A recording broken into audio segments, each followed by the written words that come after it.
The reality principle sustains the organism in the external world. In the case of the human organism, this is a historical world. The external world faced by the growing ego is at any stage a specific socio-historical organization of reality, affecting the mental structure through specific societal agencies or agents. It has been argued that Freud's concept reality principle obliterates this fact by making historical contingencies into biological necessities. His analysis of the repressive transformation of the instincts under the impact of the reality principle generalizes from a specific historical form of reality to reality, pure and simple. This criticism is valid, but its validity does not vitiate the truth in Freud's generalization, namely, that a repressive organization of the instincts underlies all historical forms of the reality principle in civilization. If he justifies the repressive organization of the instincts by the irreconcilability between the primary pleasure principle and the reality principle, he expresses the historical fact that civilization has progressed as an organized domination. This awareness guides his entire phylogenetic construction, which derives civilization from the replacement of the patriarchal despotism of the primal horde by the internalized despotism of the brother clan. Precisely because all civilization has been organized domination, the historical development assumes the dignity and necessity of a universal biological development. The unhistorical character of the Freudian concepts thus contains the elements of its opposite. Their historical substance must be recaptured, not by adding some sociological factors, as do the cultural neo-Freudian schools, but by unfolding their own content. In this sense, our subsequent discussion is an extrapolation, which derives from Freud's theory, notions and propositions implied in it only in a reified form, in which historical processes appear as natural biological processes. Terminologically, this extrapolation calls for a duplication of concepts.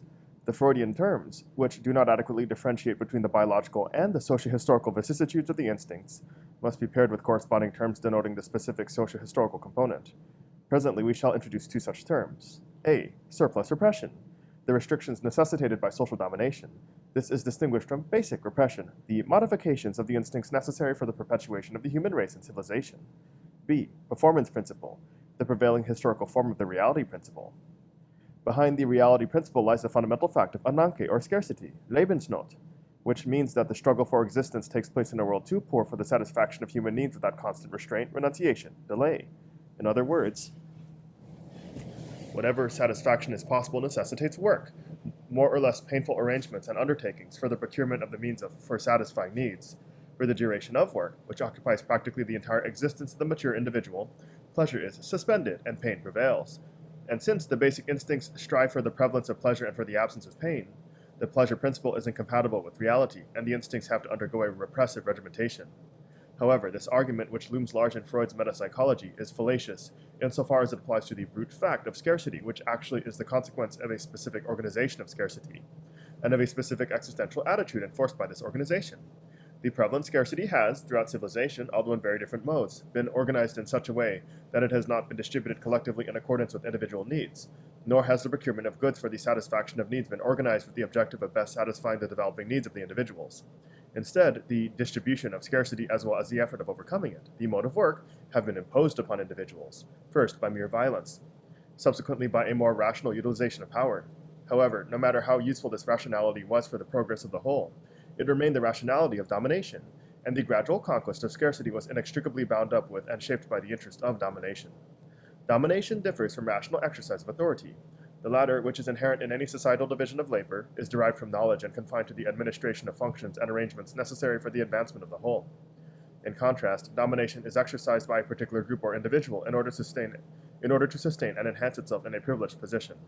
Such domination does not exclude technical, material, and intellectual progress, but only as an unavoidable byproduct, while preserving irrational scarcity, want, and constraint.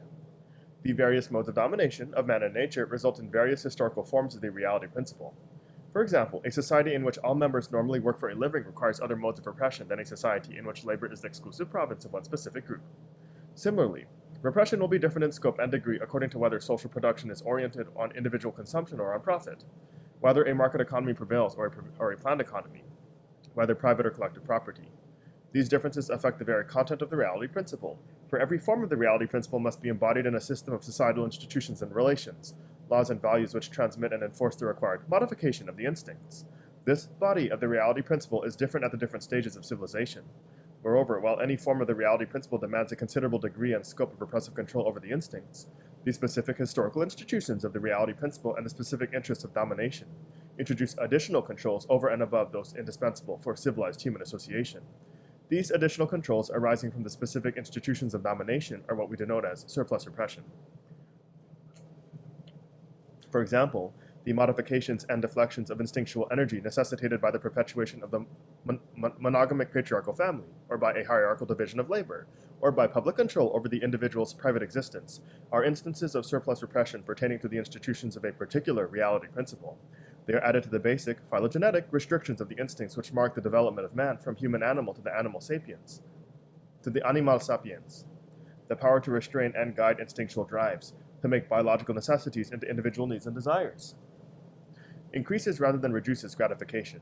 The mediatization of nature, the breaking of its compulsion, is the human form of the pleasure principle.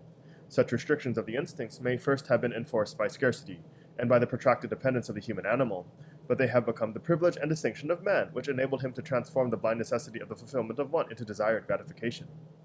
The containment of the partial sexual impulses, the progress to genitality belonging to this basic layer of repression which makes possible intensified pleasure.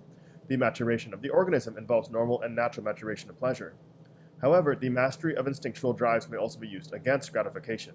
In the history of civilization, basic repression and surplus repression have been inextricably intertwined, and the normal progress to genitality has been organized in such a way that the partial impulses and their zones are all but desexualized, in order to conform to the requirements of a specific social organization of the human existence. The vicissitudes of the proximity senses, smell and taste, provide a good example for the interrelation between basic repression and surplus repression. Freud thought that the coprophilic elements in the instincts have proved incompatible with our aesthetic ideas, probably since the time when man developed an upright posture and so removed his organ of smell from the ground. End quote.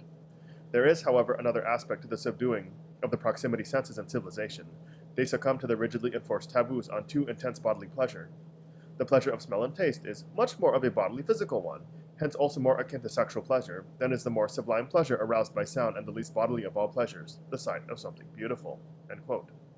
Smell and taste, as it were, unsublimated pleasure per se, and unrepressed disgust. They relate and separate individuals immediately, without the generalized and conventionalized forms of consciousness, morality, and ethic, and aesthetics. Such immediacy is incompatible with the effectiveness of organized domination, with a society which tends to isolate people, to put distance between them, and to prevent spontaneous relationships and the natural animal-like expressions of such relations. End quote.